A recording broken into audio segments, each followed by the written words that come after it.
Hello everyone, welcome back to the channel. This is Asnahan and hope you all are doing well. Yes, today I'm going to start the part 9th of your chapter number 2, that is Rise of Nationalism in India. So our today's topic is the sense of collective belonging. जो ये लोगों ने अपने आप को के अंदर एकता develop करी, तो ये कैसे हुई कि वो लोग एक हैं, ये उन्होंने कैसे सोचा. तो जो है यहाँ पर nationalism spreads when people begin to believe that they are all the part of the same nation. Nationalism जब फैला तो लोगों को ये यकीन आया कि वो सब सिर्फ एक ही राष्ट्र का, एक ही देश के हिस्सा हैं. When they discover some unity that binds them together, but how did the nation became a reality in the minds of people. पर ये नेशन उनके दिमाग में रियलिटी कैसे बना, कैसे उन्होंने सोचा कि हमें अपना राष्ट्र को जो है एक करना है. How did people belonging to different communities, region और language groups develop a sense of collective belonging.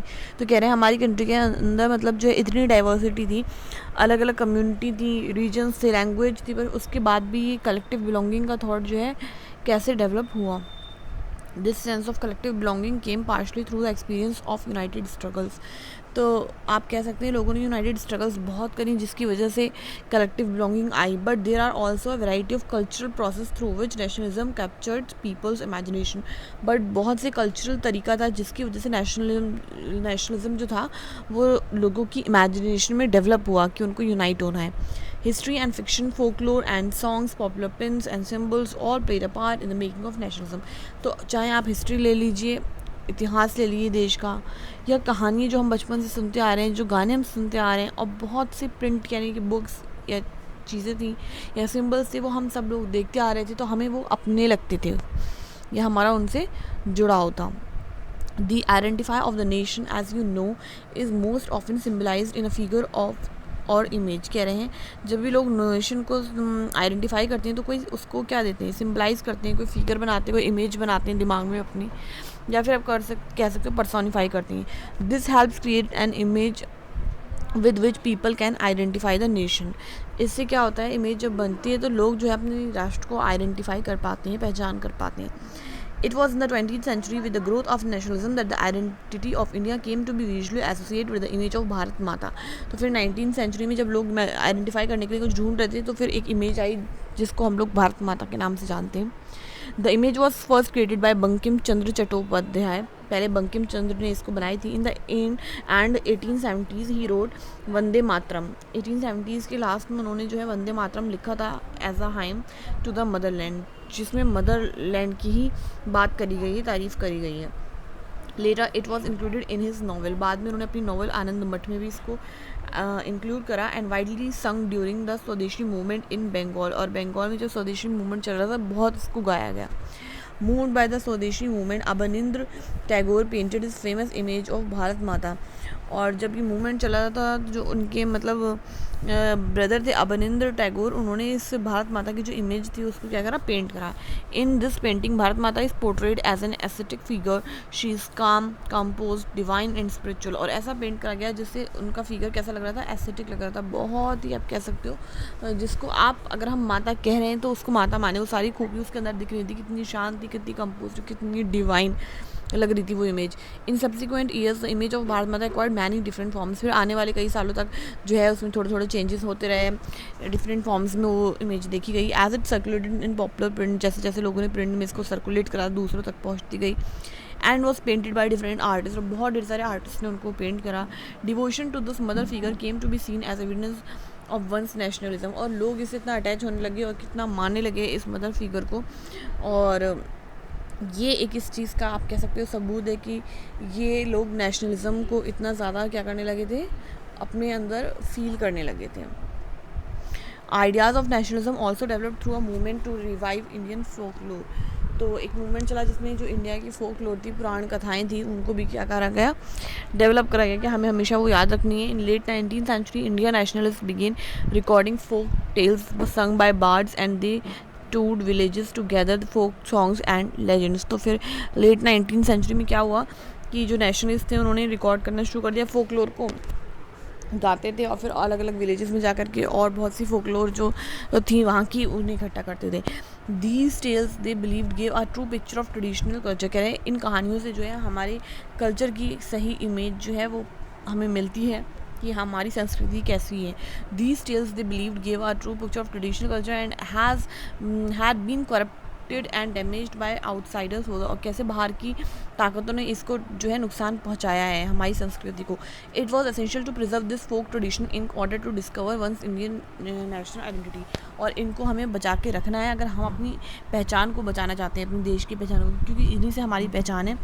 और हमें जो रिस्टोर करनी है, जो हमारे अंदर क्या होनी चाहिए, प्राइड होनी चाहिए, हमें गर्व होना चाहिए अपनी संस्कृति के ऊपर.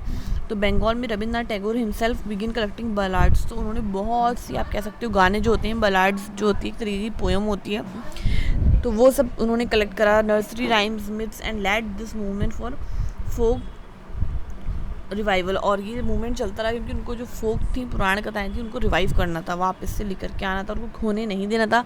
इन Madras Natesa Shastri published a massive 4 volume collection of Tamil folk tales. तो मद्रास में जो नतेश शास्त्री थे, उन्होंने एक किताब छापी जिसके अंदर बहुत, मतलब 4 वॉल्यूम्स में, यानी 4 पार्ट्स में किताब छापी, जिसके अंदर सिर्फ तमिल फोक टेल्स थी.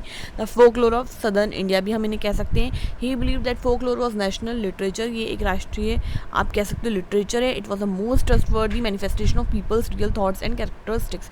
और ये बहुत ज़्यादा जो है, इस पर लोग यकीन कर सकते हैं, ट्रस्ट कर सकते हैं कि कैसे लोगों के थॉट्स और कैसे वो लोग हुआ करते थे जिन्होंने फोकलोर्स लिखी.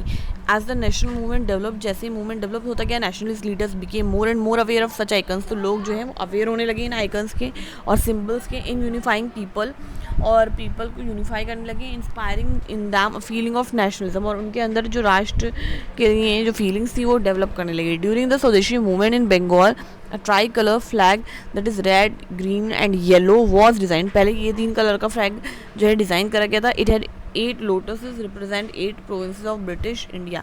और 8 कमल थे जो 8 ब्रिटिश प्रोविंसेस को, मतलब जो है, रिप्रेजेंट करते थे. अ क्रिसेंट मून भी था उसके अंदर, representing Hindus and Muslim. By 1921 Gandhi ji had design the Swaraj flag. 1921 में गांधी जी ने एक स्वराज फ्लैग डिज़ाइन कर दिया था. It was again a try colour. अब ये भी ट्राई कलर का था, red, green and white, and had a spinning wheel in the centre. और उसके बीच में एक चरखा था, representing the Gandhian ideal of self help. और ये इस चीज़ को कर रहा था कि हमें अपनी जो मदद है खुद ही करनी है, अपने लिए खुद ही मेहनत करनी है. Carrying the flag, holding it aloft during marches become a symbol of defiance. तो लोग ये झंडा लेकर के पूरी मार्चेस या सारी चीज़ें करते थे, जितने भी मतलब धरना प्रदर्शन या कुछ भी, तो ये फ्लैग रहता था. And the means of creating a feeling of nationalism was through री इंटरप्रिटेशन ऑफ हिस्ट्री. और एक और तरीका था जिसकी वजह से इन्होंने नेशनल फीलिंग को लोगों के बीच लेके आए. तो इन्होंने जो हमारी इतिहास था, हिस्ट्री थी, उसको वापस से री इंटरप्रेट करने लगे, लोगों को बताने लगे. By the end of 19th century many Indian begin feeling that to instill a sense of pride in this nation, Indian history had to be thought about differently. तो 19th सेंचुरी तक जो बहुत से इंडियंस थे, उनको ये realise होने लगा कि अगर हमें लोगों के बीच प्राइड की फीलिंग लानी है, कि वो अपने भारत पे गर्व करें, तो उनको हिस्ट्री जानना बहुत ज़्यादा ज़रूरी है.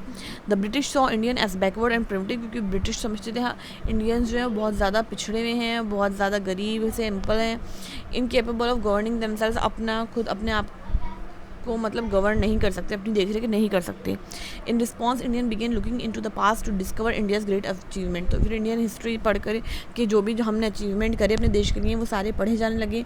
दे read about the glorious development in ancient times. तो उन्होंने कैसे एंशिएंट टाइम में इंडिया का डेवलपमेंट हुआ था. When art and architecture, science, mathematics, religion, culture, law and philosophy, craft and trade had flourished. तब ये सारी चीज़ें जो हैं हमारे देश में आई. तो हम लोग तो कब से डेवलप थे. This glorious time in their view was followed by a history of decline. उसके बाद हमारी हिस्ट्री क्या होने लगी, नीचे जाने लगी, डिक्लाइन होने लगी.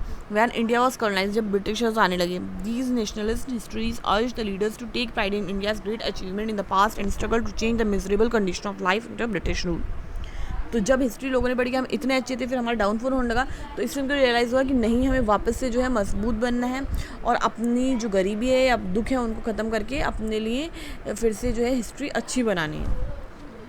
These efforts to unify people were not without problem, और ये आसान नहीं था कि आप एकदम से लोगों को, बहुत सी प्रॉब्लम्स आई लोगों को एक करने में. When the past being glorified was Hindu, when the images celebrated were drawn from Hindu iconography, the people of other communities felt left out. जब ज़्यादातर चीज़ें जो थी एक रिलीजन को बिलोंग करने लगी, एक रिलीजन की होने लगी, तो जो बाकी के कम्युनिटीज़ थी वो अपने आप को अकेला महसूस करने लगी. ये हुआ, तो इसलिए आसान तो नहीं था ये चीज़. तो आज के लिए हम इतना ही टॉपिक रखेंगे, और इसका जो लास्ट पार्ट है दैट इज़ पार्ट 10, और वही बचा है उसको भी हम कंप्लीट करेंगे.